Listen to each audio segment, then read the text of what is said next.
Bienvenidos y bienvenidas a Fede Latina, a aquellos que no lo conocían todavía, que hay personas que no la conocían como el propio autor, aunque sabe quién es el presidente, aunque sabe que Fede Latina existe, pero bueno, no conocía a la entidad.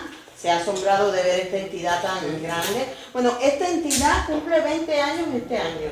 20 años. O sea, 20 años, sí, vamos a celebrar los 20 años para que todo el mundo se prepare, porque lo vamos a celebrar por lo alto. Fede Latina lleva 20 años integrando a la población latinoamericana y ya por último cambió de nombre, ya no se llama Fede Latina o indistintamente se puede utilizar, se llama Spaimon, Espacio del Mundo, porque le damos cabida a cualquier persona de cualquier parte del mundo que quiera visitarnos, que quiera disfrutar de nuestros servicios, de nuestros proyectos, se le da cabida también en Fede Latina y de ahí que hayamos adoptado también el nombre de... Y bueno, pues el autor del libro, Fake News al Poder, la ultraderecha que ya está aquí, pero yo he querido que Tony Áviles sea el que introduzca la presentación de este libro. Tony es un periodista también muy renombrado en todo el tejido asociativo, en la inmigración, y creo que él podrá decirle unas palabras muy certeras antes que comience el autor a hablarnos del libro, a presentarnos el libro, que nos han pedido disculpas porque no tienen en físico, no han podido lograr en físico el libro para hacer firmas hoy, pero bueno, damos la posibilidad. Dardo Gómez Ruiz Díaz y Ana Clua Infante, que son los autores de este importante libro, y que yo quiero darle la palabra a Tony, que nos diga las palabras introductorias para que pase el autor del libro a presentar. Bueno, pues muchas gracias Marianela por esta responsabilidad. Bueno, yo soy Tony Áviles, miembro del Sindicato de Periodistas de Cataluña también, y para mí es un orgullo presentar a Dardo Gómez, porque es un histórico del sindicato, fundador, cofundador, junto con más gente, incluimos a Juana María Ibarra y muchos más periodistas, uno de los primeros sindicatos de periodistas de este país,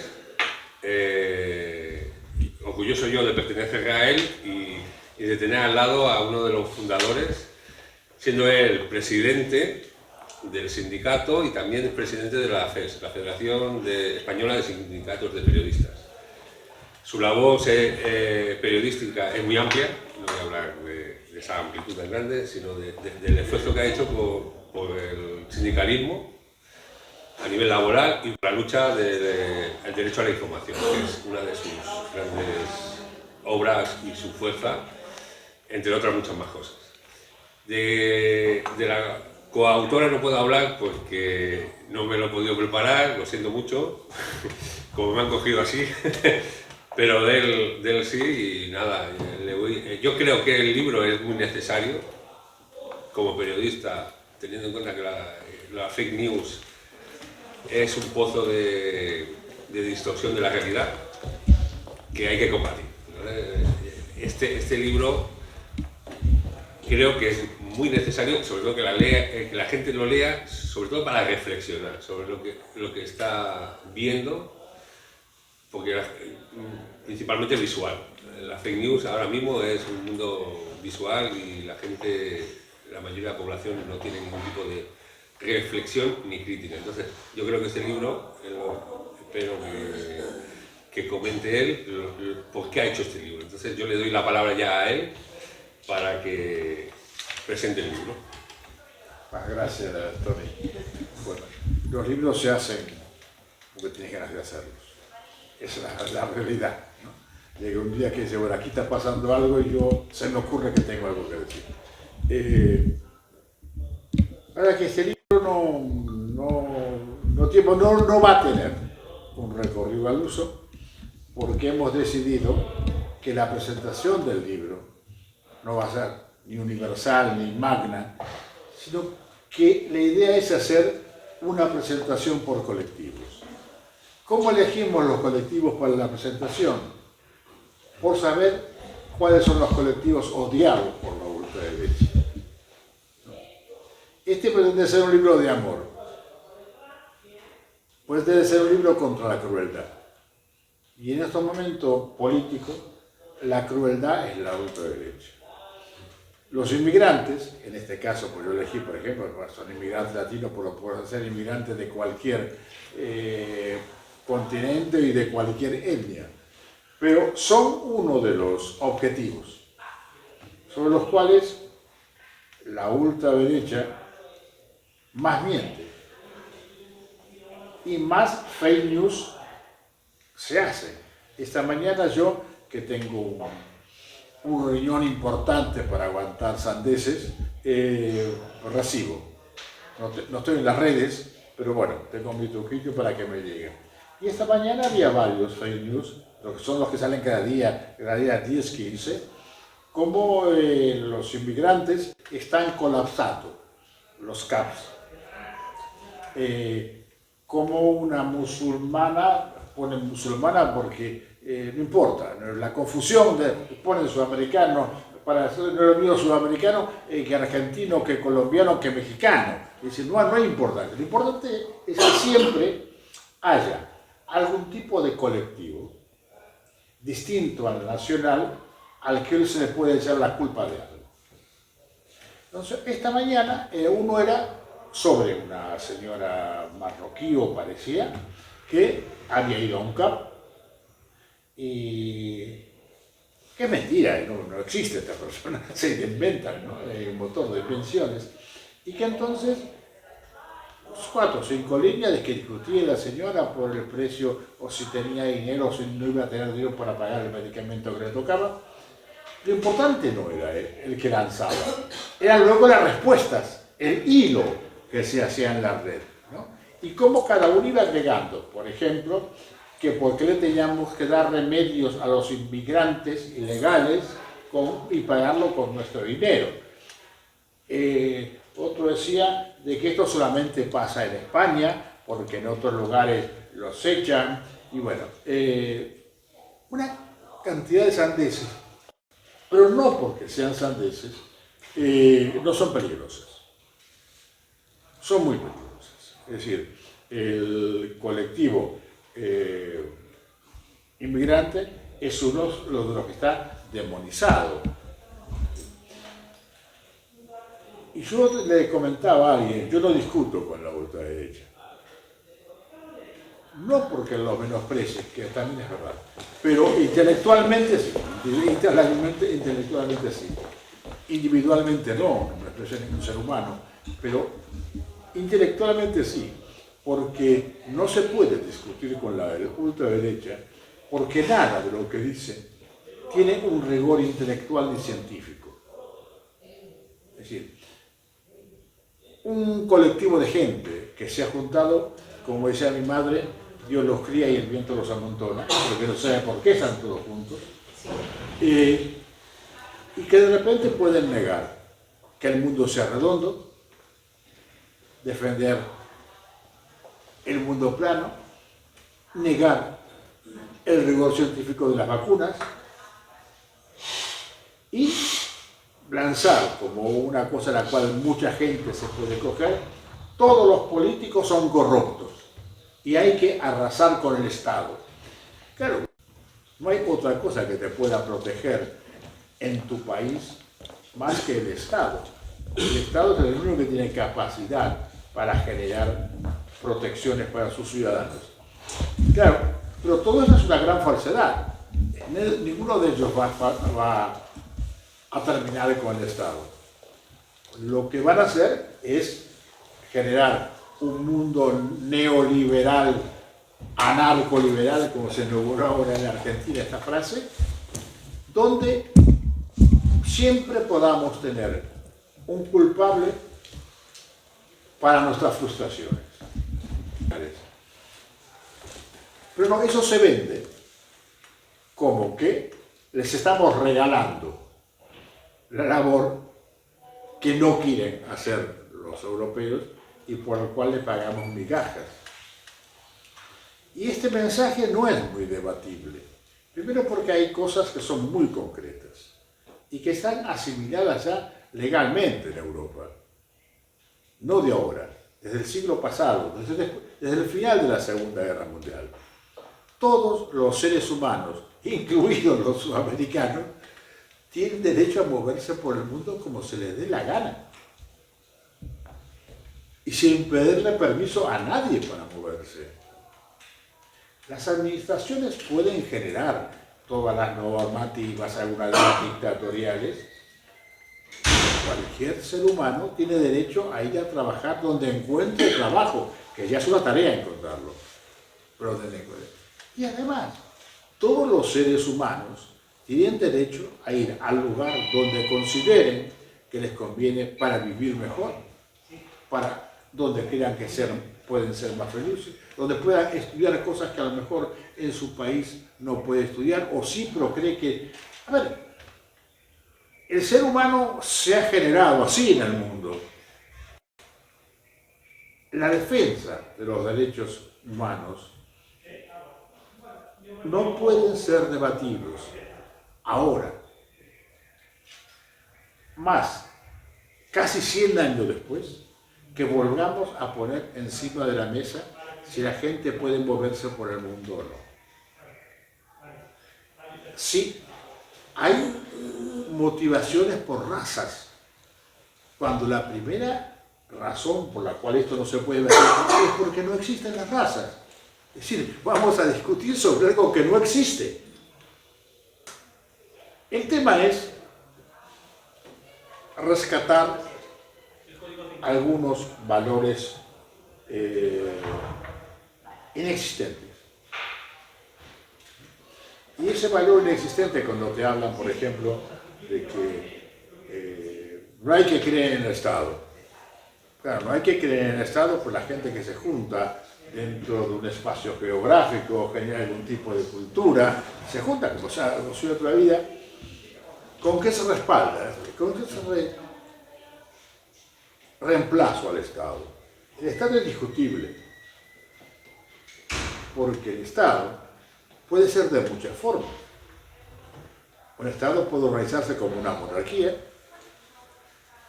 puede organizarse como una unión de repúblicas socialistas, en su caso, en su mente la soviética, puede ser un Estado islámico. Es decir, es discutible el Estado. ¿Qué es lo no discutible? La patria. La patria no es discutible. Porque la patria y no la matria, que sería más lógico. Que la patria es la matria, sería más lógico que la patria. Porque realmente todos nacimos, estamos seguros que nacimos de una madre. No, el padre en una época era más discutible. Ahora, como se inventaron esta cosa rara de las pruebas. De las pruebas, que es una cobardía masculina, era lindo cuando los hombres decíamos, este es mi hijo y nadie me lo discute. ¿No? Ahora, cuando hacemos esta cosa tonta, bueno. Pero te quiero decir, la patria. Porque la patria es la Gran Canaria. Bajo el paraguas de la patria se pueden cometer todas las iniquidades habidas y por haber. Siempre necesita personajes heroicos.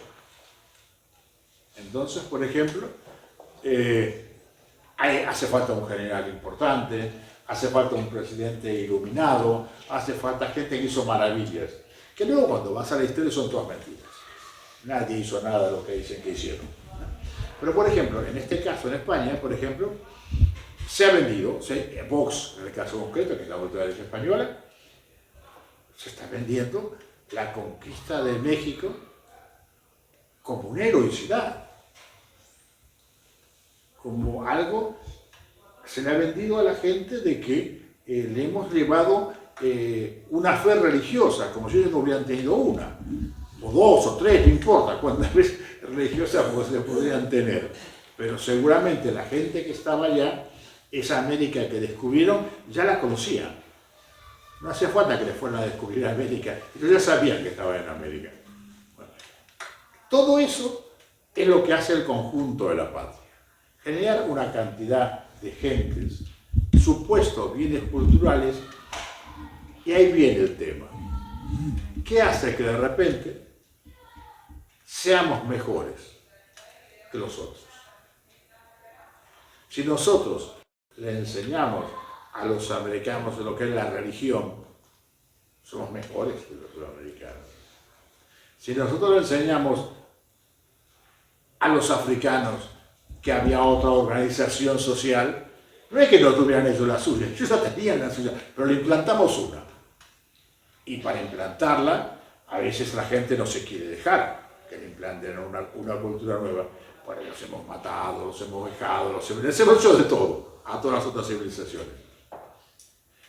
Y el que no quería tener nuestra fe, pues lo habremos asado en el fuego, para implantarle. Entonces, todo lo que se hizo para torturar a otras civilizaciones, la patria lo vende como un hecho generoso con el cual le hemos salvado la vida históricamente a otros pueblos. Claro, esto es una tontería como un piano. No hay ningún estudio histórico que lo pueda avalar. Pero ¿esto qué consigue? Que el conserje de mi piso, que es más bruto que un arado, crea que pertenece a una gran cultura y una gran civilización. No pertenece a ninguna, pobrecito. Pero se siente heredero de Cortés. Se siente de que el negrito que llega de Senegal, hombre, tiene la obligación de aprender a ser español. Tiene que amoldarse a nuestra cultura. ¿Por qué? ¿Dónde está escrito? ¿Quién manda eso? La gente puede vivir en cualquier lugar del mundo como es, porque todos somos de alguna manera. Lo importante es cómo hacemos para vivir juntos sin pelearnos. Eso es lo más importante. Y cómo podemos todos colaborar para vivir cada vez en una sociedad mejor. Yo no sé si realmente hay gente que gana dinero con esto. No lo creo. Es decir, los bancos, que son los que saben ganar dinero, le importa tres narices que seas musulmán, católico, con tal que pongas tu dinero ahí. Y no son los que más se ocupan de otro tipo de genocidios, pero no de generar odio entre la gente de una comunidad. Es decir, y creo que no tenemos que tratarlo distraídamente. Es decir, porque no hay un lugar en el mundo donde la ultraderecha no esté trabajando. Y trabajando firme francés, que también fue nazi. Ojo, porque siempre queremos ver los fantasmas en un macro, no, es mucho más grande, mucho más peligroso de lo que parece. Todo el centro de Europa, Yugoslavia en su momento, en fin, todos estos países. Creían que realmente Hitler o los nazis tenían un arma poderosa con el cual iban a ganar la guerra y entonces íbamos a ser felices. En realidad esa arma nunca existió. Se soñó, como se sueña con un mundo feliz o con un mundo plano, propio de la brujería que está muy próxima a la ultraderecha. ¿Cómo se construyó? En base a la teoría de Goebbels. Una mentira repetida 1000 veces es una verdad.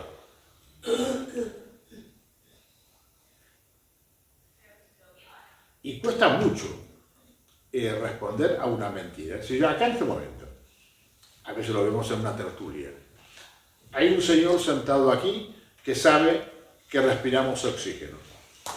Pero si acá en esta sala todo el mundo dijera que no, y decir, pero lo que no se puede hacer es negar por sistema lo que ha sido el desarrollo de la humanidad. No puedo negar la medicina oficial de los estados, porque hay evidencia científica de que el mundo vive más porque tenemos esas cosas. Es decir, yo seguramente, si hubiera nacido 50 años antes, ya no le estaría dando la tabarra aquí, pues ya no existiría. Todo esto es lo que la ultraderecha se inventa en la gente. No confía en el Estado, no confía en los políticos, no confía en los médicos. Creer en teorías pseudocientíficas que andan sueltas por ahí hace que cada uno de nosotros se sienta medio superhombre, que sabe cosas que los demás no saben. Entonces, va a haber una cosa que ustedes van a escuchar, lo van a decir ustedes a veces. Yo pues, discuto mucho, más o menos, por el tema del COVID. Entonces, el recurso final, ¿cuál es? Es que tú no sabes cosas, porque la gente que sabe que dice las cosas no sale en los periódicos, los ocultan, porque no quieren. Y bueno, entonces viene la otra parte, es la paranoia de la conspiración. Si tú sigues, hay un montón de gente que está trabajando para fastidiarlo al vino, una gran conspiración que es, ¿a dónde induce esa conspiración? A quitarnos la libertad. Yo creo que en este libro dedicamos un capítulo completo a la Argentina. No a la Argentina como factor, sino a la Argentina de este momento. Porque la Argentina está viviendo una experiencia que ya algún día merecerá más libros, que es el primer gobierno en el mundo del anarcoliberalismo. Y no es raro que ese partido que llegó al poder se llame La Libertad en Marcha.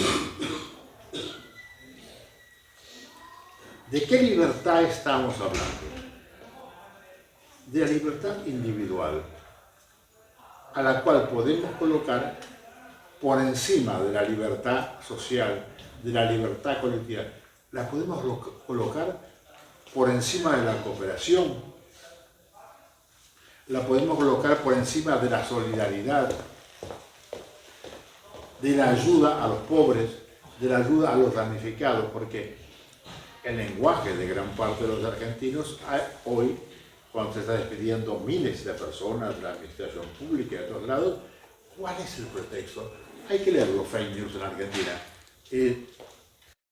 Los que están siendo despedidos de sus trabajos en la administración pública argentina son gente que nunca quiso trabajar. Uno no sabe cómo llegó a la Argentina a lo que llegó si nadie nunca trabajó nunca, porque todos los que se están rebelando contra, los sindicalistas son todos unos vagos que nunca trabajaron, los políticos son todos unos aprovechados que nunca trabajaron, la gente que protesta, lo mismo, los profesores universitarios van a la universidad, no se sabe a qué, y los estudiantes tampoco van a la universidad a estudiar, van a pasar el rato. Es decir, usted ve la composición hoy que se da desde el gobierno argentino y desde la gente que se adhiere al partido de La Libertad en Marcha, la Argentina ha sido un país explotado durante años por los mismos argentinos. Es decir, millones de argentinos que nunca trabajaron y que el Estado, esa es la composición, que han cobrado cada mes por ir a un empleo donde no producían. ¿En contra de quién? En contra de una élite que parece que es la que únicamente trabajaba y que ahora dice, hay que hacer justicia. El que no trabajó, que nosotros decimos, ¿no?, a la calle. Es decir, los gays se disfrazan, no queremos gente que se disfrace. Los sindicalistas, no queremos que la gente se organice. La universidad, se ha llegado a tal paroxismo de la defensa de la individualidad, de supuesta libertad, de que el simple hecho de que la Argentina haya tenido, por suerte, y durante muchos años, una ley de educación primaria obligatoria, está tenido como una ofensa a la libertad. Dice, si yo no quiero aprender, ¿por qué me tienen que obligar a aprender? Si yo no quiero tener educación, ¿por qué me van a obligar a tener educación? Es una falacia. Y sobre todo, porque en la Argentina han tenido la inmensa suerte, para los que nacimos allí en un momento, de que la educación siempre ha sido gratuita. Los argentinos que no lo saben o que no lo sienten, no saben la inmensa fortuna que han tenido. En un mundo donde muy poca gente ha podido disfrutar de una educación gratuita a lo largo de todo el ciclo, Estamos hablando, desde trabajando esto, destrozando la reputación de los maestros,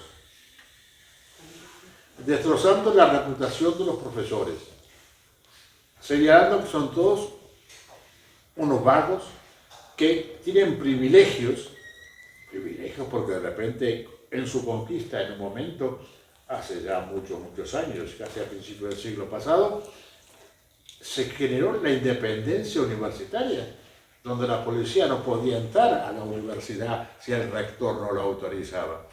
Eso es una auténtica maravilla. Ese ha sido un ejercicio de libertad de los estudiantes, ¿no? Hasta que luego llegó una dictadura que se conoció como una noche de los bastones largos, donde entró la policía y masacró a todos los profesores y estudiantes que estaban defendiendo esa libertad real. Yo no sé, estoy hablando demasiado quizás, pero a grandes pantallazos, esta es la fórmula de la ultraderecha.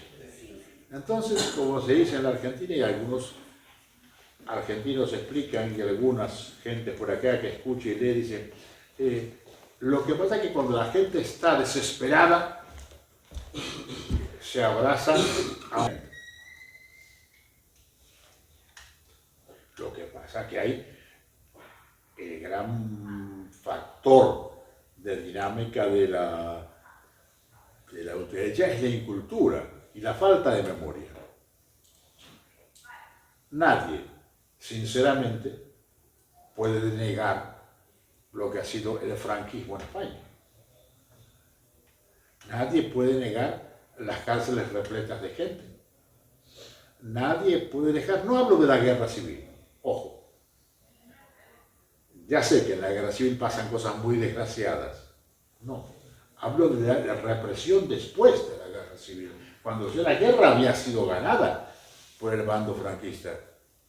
Ahí ya no había por qué perseguir a la gente. Que ya pasaban hambre, pobres. Encima tenían que pasar que los persiguieran. Que se fusilaran niñas universitarias.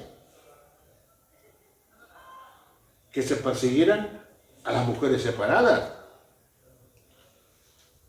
Es decir, que se perseguía hasta el amor en sus manifestaciones. Y eso es lo que está haciendo, es lo que pretende la ultraderecha, perseguir al amor en sus manifestaciones. Cuando tú persigues a todo un colectivo LGTBI, estás persiguiendo a una gente que se ama de otra manera. Pero bueno, yo creo que todas esas consideraciones son las que nosotros, cuando decimos, te vas a coger a un clavo ardiendo. Ojo, mira a qué clavo te vas a coger. Porque resulta que pensando que con eso vas a fastidiar al sindicalista o al inmigrante al lado, o al colombiano que te mete bachata desde las 7 de la mañana hasta las 10 de la noche, que eso sí es un delito, no puedes cometer la torpeza de vender de verdad tu libertad.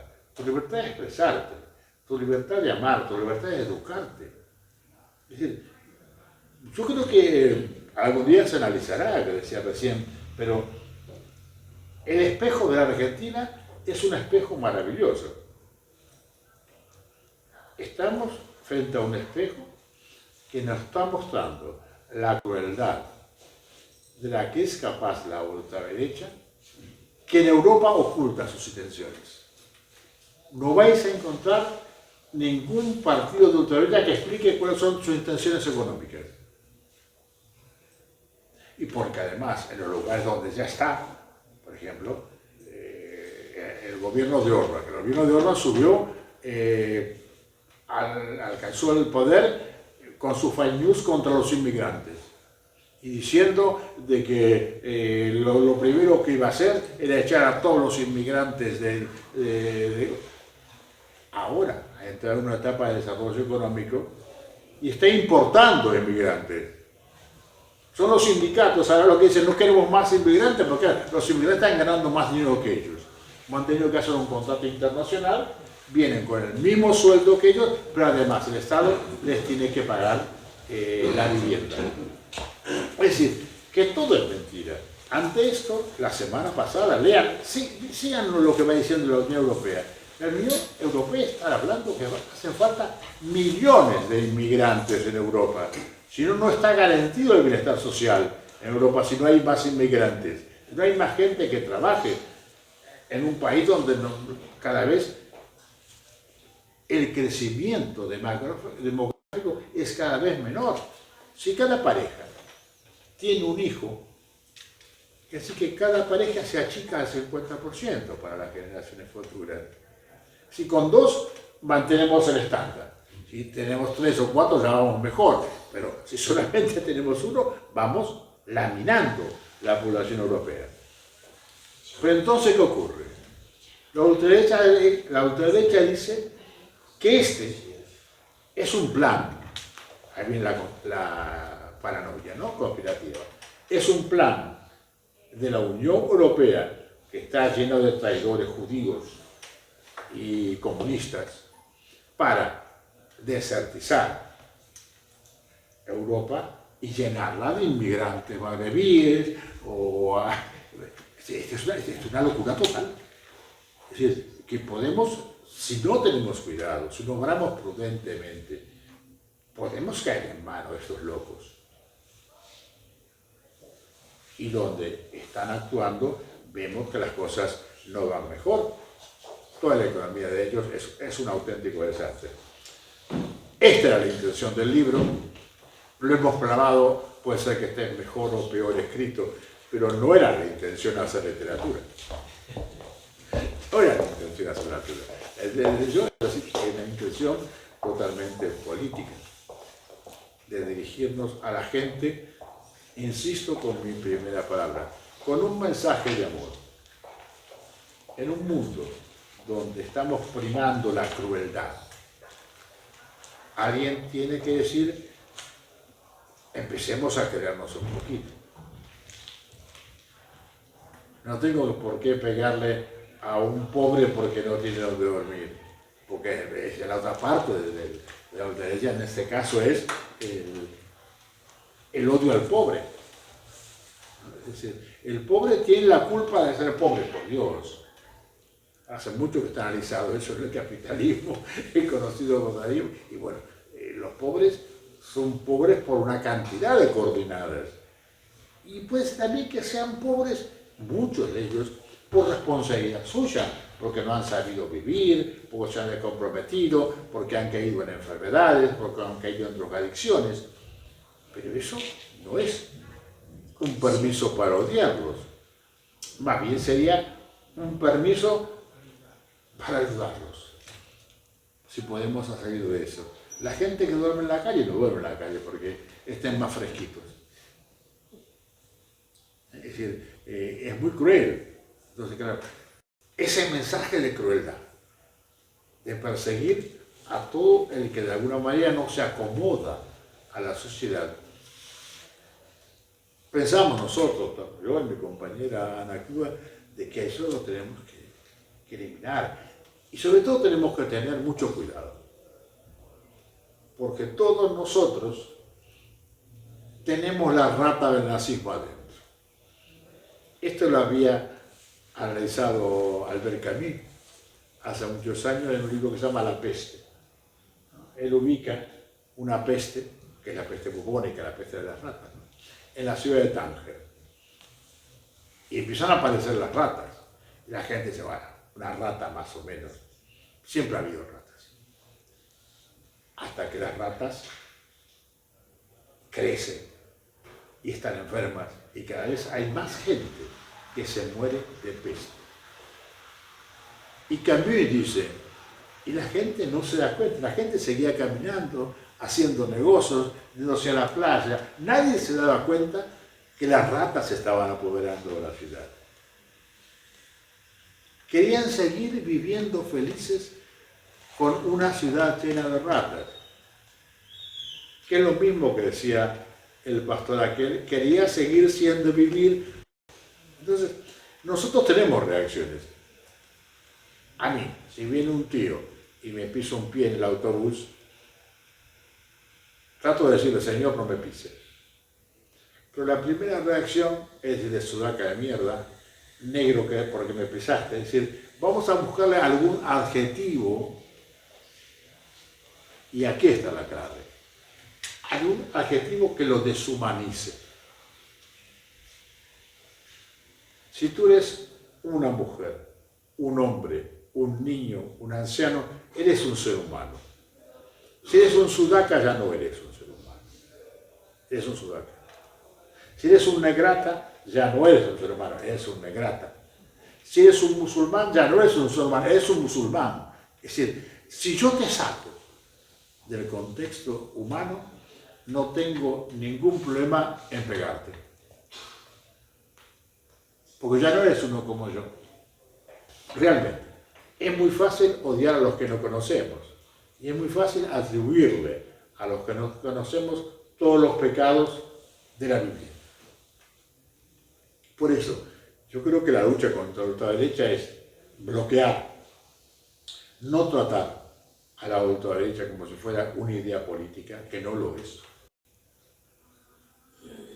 Es idea deshumanizadora. Y cuidarnos nosotros de que ese virus, ese germen no nos entre jamás. Ni con los inmigrantes, ni con las mujeres, porque las mujeres, el feminismo, es el gran bastión contra la ultraderecha. Por eso la ultraderecha habla de las feminazis, de todo. Claro, porque las mujeres son por naturaleza, o no por naturaleza, no lo sé por qué, para volver a recordar historia, las que siempre se opusieron a las guerras, las que siempre se opusieron a la muerte, han sido las mujeres. Todo esto desconcierta mucho a la ultraderecha, pues son valores que ellos no admiten. No admiten la solidaridad, es decir, negarle un comedor a los inmigrantes que no tienen dinero para comer, es negar la solidaridad. ¿Por qué le vas a negar la comida a alguien que tiene hambre? Es la realidad del inmigrante. Yo fui inmigrante mucho tiempo, la verdad que no puede ser inmigrante toda la vida. Es inmigrante hasta que llega, cuando llega es más inmigrante. No, pero acá está lleno de inmigrantes. No, habrán sido inmigrantes mientras llegaron a la costa. Cuando llegaron a la quinta y desembarcaron ya no eran más inmigrantes. Eran migrantes que estaban habitando un sitio, ¿no? Pero claro, estas cosas son muy absurdas. Es decir, tú tienes una teoría como ahora que se maneja, de que todavía la ultraderecha habla de que tenemos que defendernos de la invasión árabe. Resulta que los árabes estuvieron aquí en la península 8 siglos. 8 siglos invadiendo para llegar muy lejos. Pues si pasaron 8 siglos invadiendo, así hicieran 10 metros por día, hubieran llegado a Moscú. Entonces, ¿qué decir? La mitad de los, bueno, la totalidad de los árabes que echamos en el año 1400 eran íberos, era gente que había nacido aquí, porque nadie había vivido 8 siglos, y menos en aquella época. Es decir, que eran andaluces, y con nietos, bisnietos y tataranietos de varias generaciones de gente que vivía ahí. Entonces, cuando dice a gente con más edad diciendo, los tuvimos que echar, ¿quiénes? Tú no, por los españoles no existían. La mayoría de los elementos que utiliza la ultraderecha no tienen ningún raigambre ni histórico, ni científico, no tiene otra justificación que el ejercicio de la crueldad y echarle a otro ser humano la culpa de mis frustraciones. Y esa fue la intención del libro, no hay más.